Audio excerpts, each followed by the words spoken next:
Hello दोस्तों, आज मैं ड्रॉ करने जा रहा हूँ विराट कोहली का स्केच। इसके लिए मैंने आउटलाइन को पहले से ही ड्रॉ कर रखा है। अभी मैं शेडिंग करना भी शुरू कर दिया धीरे धीरे, आप लोग देख सकते हैं।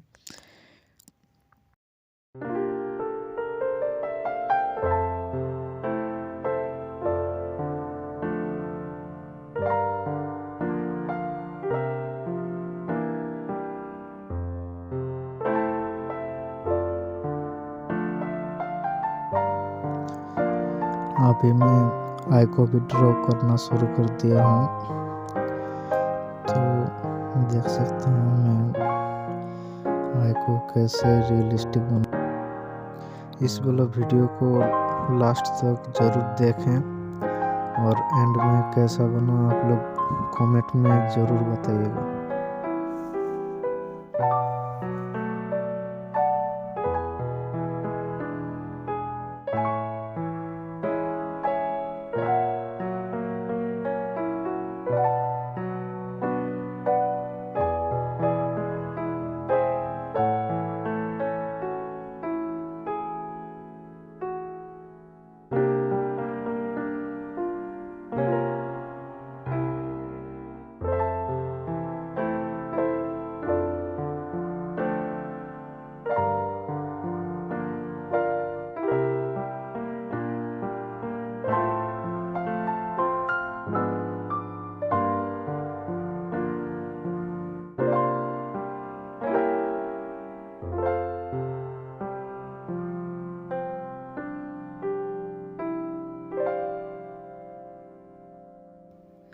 तो आप लोग देखिए और एंड में कैसा बना कमेंट में ज़रूर बताइएगा।